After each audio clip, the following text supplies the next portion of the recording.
Hello students. आज हम पढ़ने वाले हैं क्लास 10th का chapter arithmetic progression. Arithmetic progression arithmetic progression का मतलब है एपी। प्रोग्रेशन प्रोग्रेशन क्या होता है? प्रोग्रेशन होता है एक सीरीज, किसी भी तरीके का एक सीक्वेंस। अब अर्थमेटिक है, इसका मतलब एडिशन का कोई भी सीक्वेंस है, या तो इसमें ऐड हो रहा होगा या फिर सब्ट्रैक्ट हो रहा होगा। इसमें मल्टीप्लाई डिवाइड नहीं होता क्या? अर्थमेटिक प्रोग्रेशन का अर्थमेटिक का मतलब होता है एडिशन और सब्ट्रैक्शन। जो ज्योमेट्रिकल प्रोग्रेशन होता है, ज्योमेट्रिकल प्रोग्रेशन में आपका मल्टीप्लिकेशन और डिविडेशन होता है, वो आप आगे जाके बड़ी क्लासेस में देखोगे। यहाँ पे आपके क्लास 10th में जो चैप्टर है अर्थमेटिक प्रोग्रेशन, इसके अंदर आप एडिशन और सब्ट्रैक्शन के बारे में देखोगे। सपोज करो आपके पास कोई नंबर है ए, इसके बाद वाले नेक्स्ट नंबर के अंदर आप ए प्लस कोई रैंडम नंबर ऐड कर रहे हो। जो नेक्स्ट टर्म है इसकी, उसके अंदर आप सेम नंबर को ऐड करोगे, जैसे A plus D plus D, same number. तो ये जो टर्म है आपकी, ये किसके इक्वल हो जाएगी? ए प्लस 2d के। इसके बाद की जो नेक्स्ट टर्म है वो कैसे आएगी? ए प्लस 3d। तो अर्थमेटिक प्रोग्रेशन के अंदर क्या हो रहा है? सेम नंबर का बार बार एडिशन हो रहा है।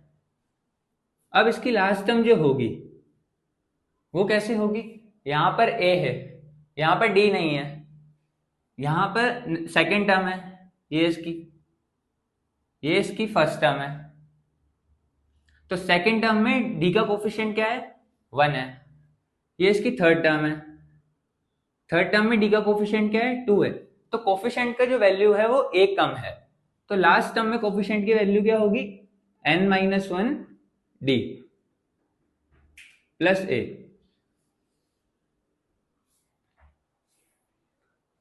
तो लास्ट टर्म जो है वो एपी की वो होगी ए प्लस n-1 डी, और लास्ट टर्म को हम ए एन से डिनोट करते हैं। तो A N equal to A plus n-1 D. ये आपका एक फॉर्मूला है जो इस चैप्टर में यूज होगा।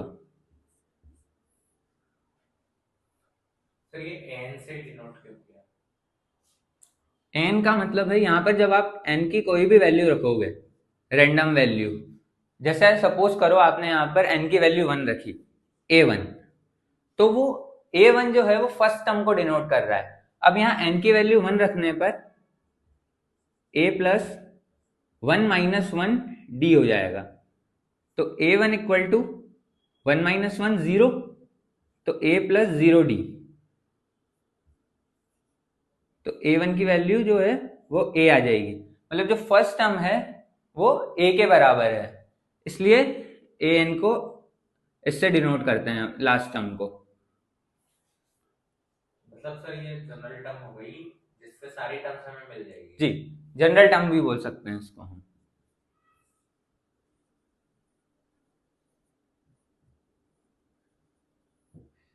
सर जैसे मुझे थर्ड टर्म चाहिए तो फिर थर्ड टर्म के लिए आपको a की वैल्यू 3 रखनी पड़ेगी, n की वैल्यू 3 रखनी पड़ेगी। यहाँ पर सपोज करो यहाँ पर आपने n की वैल्यू 3 रखी, तो a प्लस 3-1 डी। a3 की वैल्यू क्या आएगी आपकी? a plus 2d। ये रही आपकी थर्ड टर्म की value a plus 2d, same exact. Sir ये डी क्या है? d जो है आपका यहाँ पर कॉमन डिफरेंस होता है।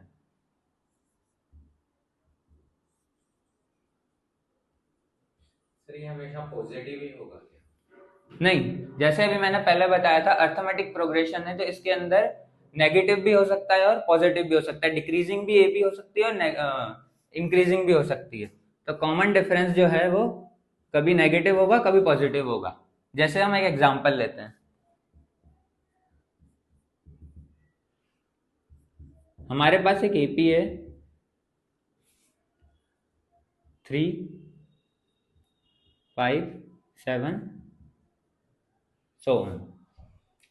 अब यहाँ पर हमें कॉमन डिफरेंस फाइंड करना है, तो कॉमन डिफरेंस जब हम यहाँ पे फाइंड करेंगे तो इसमें कॉमन डिफरेंस कैसे फाइंड कर सकते हैं अपन, जो हमारा डी है वो कैसे आएगा, जो ये वाली टर्म है हमारी सेकेंड टर्म, इसमें से फर्स्ट टर्म को सब्ट्रैक्ट करने पर second term minus first term, मतलब a प्लस डी माइनस ए, तो आपका d की वैल्यू आ जाएगी। तो इस क्वेश्चन के अंदर हमने देखा कि d की जो वैल्यू है वो कैसे आई, second term minus first term करने पे, दो साइमल्टेनियसली जो टर्म्स हैं उन दोनों को सब्ट्रैक्ट करने पे d की वैल्यू फाइंड होती है। अब ये जो क्वेश्चन एग्जांपल हमने लिया है AP है 3, 5, 7 एंड सो ऑन, तो इसमें फर्स्ट क्वेश्चन है कॉमन डिफरेंस फाइंड करना है इसका। अब कॉमन डिफरेंस कैसे फाइंड करेंगे, दो साइमल्टेनियसली टर्म को हमें सब्ट्रैक्ट करना है, तो ये हमारी सेकेंड टर्म है और ये फर्स्ट टर्म है। तो कॉमन डिफरेंस फाइंड करने के लिए सेकेंड टर्म में से फर्स्ट टर्म को सब्ट्रैक्ट करेंगे, तो 5 माइनस 3 इक्वल्स टू 2। 2 क्या आया हमारा यहाँ पर, कॉमन डिफरेंस आ गया। सर ये सेकंड और फर्स्ट टर्म को ही हमेशा सब्ट्रैक्ट कर सकते हैं, थर्ड या सेकंड को?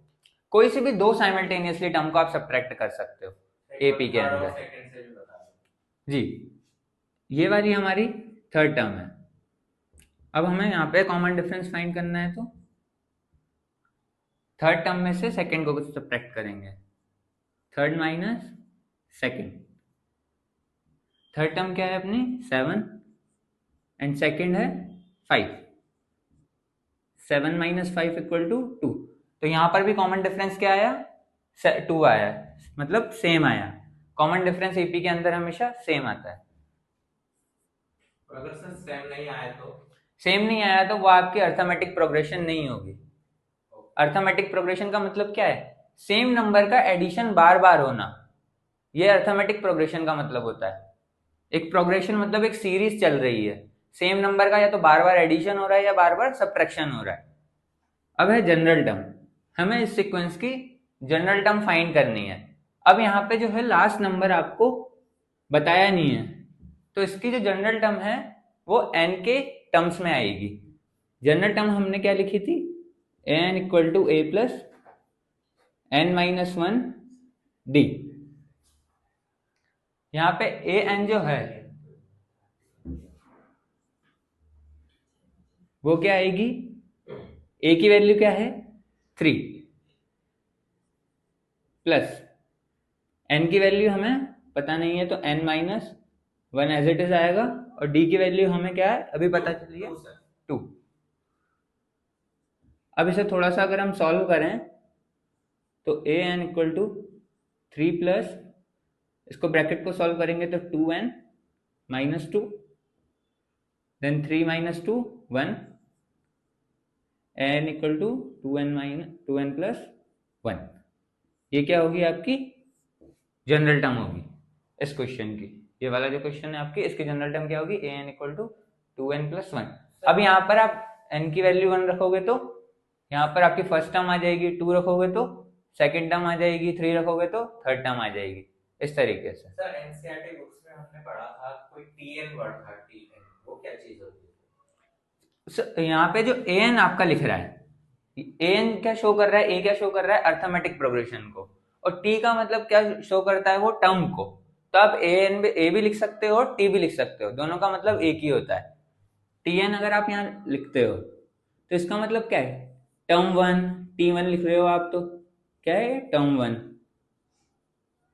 तो टर्म 1 टर्म 2 टर्म 3 वो मतलब भी हो गया सेम, और an का मतलब क्या हो गया टर्म 1 टर्म 2 टर्म 3, तो दोनों सेम ही होते हैं। नेक्स्ट अब आपको इसकी नेक्स्ट 3 टर्म्स फाइंड करनी है। नेक्स्ट 3 टर्म्स फाइंड करने के लिए क्या चाहिए आपको, कॉमन डिफरेंस चाहिए। कॉमन डिफरेंस कितना है 2 है। अब टर्म्स फाइंड करनी है।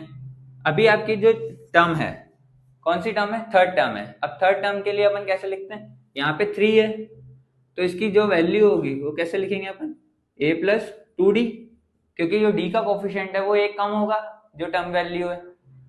अब हमें फोर्थ टर्म फाइंड करनी है। फोर्थ टर्म,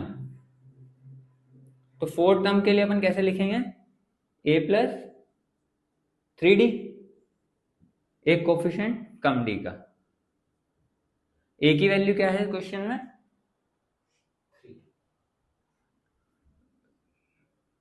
a की वैल्यू 3 a की वैल्यू 3 और d की वैल्यू 2, d की वैल्यू है 2, 9 आएगा।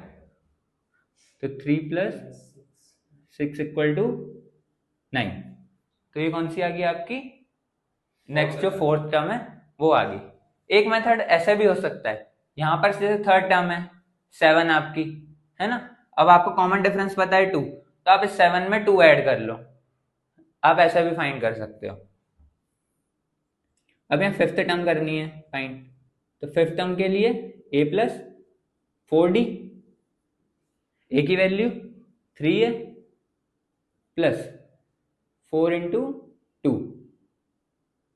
3 प्लस 8 इक्वल टू 11। तो ये कौन सी टर्म होगी आपकी, फिफ्थ टर्म होगी। देन ऐसे ही सिक्स्थ टर्म निकालनी है, तो सिक्स्थ टर्म वो सेकंड वाले मेथड से बताओ। सिक्स्थ टर्म सेकेंड वाले मेथड से देखिए, यहां पर आपकी फिफ्थ टर्म क्या आई, 11 आई। अब 11 है, आपको पता है कॉमन डिफरेंस क्या है, 2 है मतलब 2 जो है वो हर में ऐड होता जा रहा है बार बार। यहाँ पे 9 था, इसमें आपने 2 ऐड करा तो 11 आ गया, तो मतलब 11 में अब आप 2 ऐड करोगे तो 6 आ जाएगा, सिक्स टर्म आपकी आ जाएगी। तो सिक्स टर्म के लिए अपन क्या करें, 11 प्लस 2 करें, तो ये आपकी सिक्स्थ टर्म आ गई। ओके, अब हमारा टॉपिक है sum of n terms of AP. ये Sn equal to n plus 2 2a plus n minus 1d जो फॉर्मूला लिख रहा है, ये एपी का सम का फॉर्मूला है, इससे आप n टर्म्स ऑफ एपी का सम निकाल सकते हो। इसका जो ये प्रूफ लिख रहा है, ये कोई भी अपनी क्लासेस में नहीं पढ़ाता है, बट हम पढ़ा रहे हैं क्योंकि आपके आगे आने वाली जो क्लासेस हैं 11th 12th क्लासेस, वहां पे इसका प्रूफ आपके लिए बहुत ज्यादा इंपॉर्टेंट है। तो अब हम इसका प्रूफ देखते हैं। यहाँ पे Sn लिख रहा है a plus D, a plus 2d, a plus n minus 1d तक। नेक्स्ट जो है उस टर्म में इसको रेसिप्रोकल करके उल्टा करके लिख रखा है पूरा। अब हम इन दोनों को ऐड करते हैं, ऐड करने पे Sn प्लस Sn 2Sn हो जाएगा, इन दोनों को ऐड करना है। अब यहाँ पे क्या टर्म लिख रही है, a plus n minus 1d, तो a plus n minus 1d, तो ये क्या हो जाएगी आपकी 2a plus n minus d। Next हमें इन दोनों टर्म को ऐड करना है, इन दोनों टर्म को ऐड करेंगे तो a plus d plus a plus n minus 2d, d को अंदर मल्टीप्लीकेशन कर लेते हैं, a plus d plus a plus dn minus 2d, a plus a 2 है, प्लस d से d सब्ट्रैक्ट हो जाएगा तो माइनस का d, dn माइनस d, इनमें से d कॉमन आ जाएगा तो ये जाएगा n minus 1d। Same term है यहाँ पर भी 2a plus n minus 1d। ऐसे करते करते लास्ट जो टर्म आएगी वो भी क्या आएगी, इन दोनों को ऐड करने पर a plus n minus 1d, जो हमने फर्स्ट टर्म ऐड करी थी एज इट इज वैसे ही है, तो यहाँ पर भी क्या आएगी 2a plus n minus 1d। अभी कितने टाइम्स है, n से स्टार्ट है और n तक ही है तो n टर्म्स है, तो 2Sn equal to n multiplication of 2a plus n minus 1d। 2 को डिवाइड में भेजेंगे इधर, तो Sn equal to n by 2 2a plus n minus 1d। तो ये वाला जो आपका फॉर्मूला है क्या है, sum of n terms of AP. Sir doubt है सर, ये n क्यों आया? ये जो n इसलिए आया क्योंकि ये वाली जो टर्म्स हैं ये n बार आई है। यहाँ पे देखो आप 2a plus n minus 1d है, फिर वापस 2n plus n minus 1d, ऐसे वापस इधर आएगा, फिर आएगा, ऐसे करते करते ये n बार आएगा। सपोज करो यहाँ पे n की वैल्यू आपकी 3 है, मतलब 3 बार आया है, तो यहाँ पर n की जगह पे क्या आ जाएगा, 3 बार आ जाएगा। आपने इसको 2 बार ऐड करा, आप 2 + 2 करते हो, अब ये 2 बार है तो आप इसको 2 × 2 भी लिख सकते हो, क्योंकि सेम नंबर है, अब वो रिपीट हो रहा है सेम नंबर, तो 2 × 2 भी लिख सकते हो। अब सपोज करो ये 2 + 2 + 2 होता, तो आप इसको 3 × हाँ ठीक है, क्योंकि 3 बार रिपीट हो रहा है। इस टाइप से यहाँ पर क्या आया, n बार आया, क्योंकि ये n टर्म्स रिपीट हो रही है। Sn = n/2 a + l। अब ये l जो है यहाँ पर, ये क्या है, आपकी लास्ट टर्म है।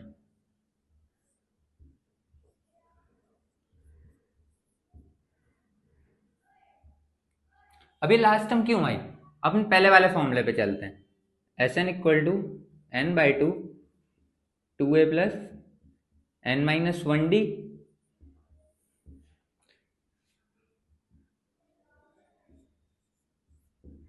2a यहाँ पे लिख रहा है, 2a को अपन a + a लिख सकते हैं, प्लस n - 1d।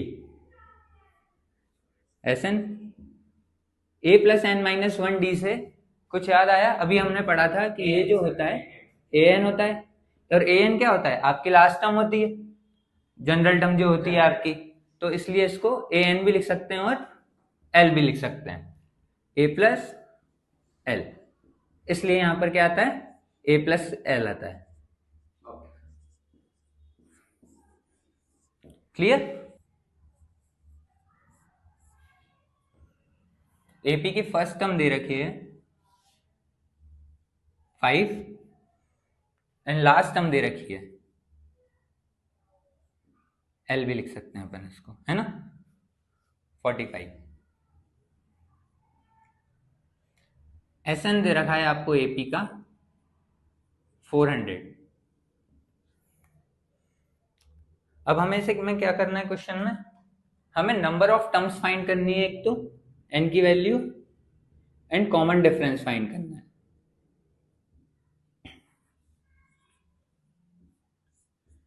अब इस क्वेश्चन को कैसे करते हैं, सबसे पहले हम एसएन का फॉर्मूला यूज करते हैं, क्योंकि हमें एसएन क्वेश्चन में गिवन है। एसएन का फॉर्मूला, यहां पर हमें फर्स्ट टर्म गिवन है एंड लास्ट टर्म गिवन है, तो हम एसएन का कौन सा फॉर्मूला यूज करेंगे, n/2 a + l वाला। Sn की वैल्यू क्या गिवन है हमें यहाँ पे 400, तो Sn की जगह पे हम 400 लिखेंगे, n एज इट इज है, क्योंकि n हमें क्या करना है, फाइंड करना है क्वेश्चन के अंदर। n/2 a की वैल्यू क्या गिवन है 5 एंड l की वैल्यू 45। 400 = n/2 50। 50 मल्टीप्लीकेशन में 2 से डिवाइड हो सकता है 25 टाइम, 400 = 25n, then n = 400/25। इसको डिवाइड करेंगे तो 16 टाइम डिवाइड होगा। ओके, तो n की वैल्यू कितनी आ गई आपकी 16। तो एक क्वेश्चन क्या हो गया अपना इसमें सॉल्व हो गया। नेक्स्ट अब हमें क्या करना है, कॉमन डिफरेंस फाइंड करना है। अब कॉमन डिफरेंस के लिए क्या करेंगे हम, हमारा जो फॉर्मूला है an = a + n - 1d general term वाला, ये यूज करेंगे। an की वैल्यू जो है वो आपको गिवन है क्वेश्चन के अंदर 45 एंड a की वैल्यू क्या है क्वेश्चन में 5 प्लस n की वैल्यू हमने अभी फाइंड करी है 16 - 1 d की वैल्यू हमें फाइंड करनी है, क्योंकि कॉमन डिफरेंस फाइंड करना है। 45 = 5 + 15d। अब यहां से 5 को इक्वल्स टू के इधर लेके आएंगे तो माइनस में हो जाएगा 15d। 40 = 15d देन डी की वैल्यू क्या है यहाँ से 40/15। अब इसको डिवाइड करेंगे अपन तो 8/3 आपका कॉमन डिफरेंस आंसर है। ओके।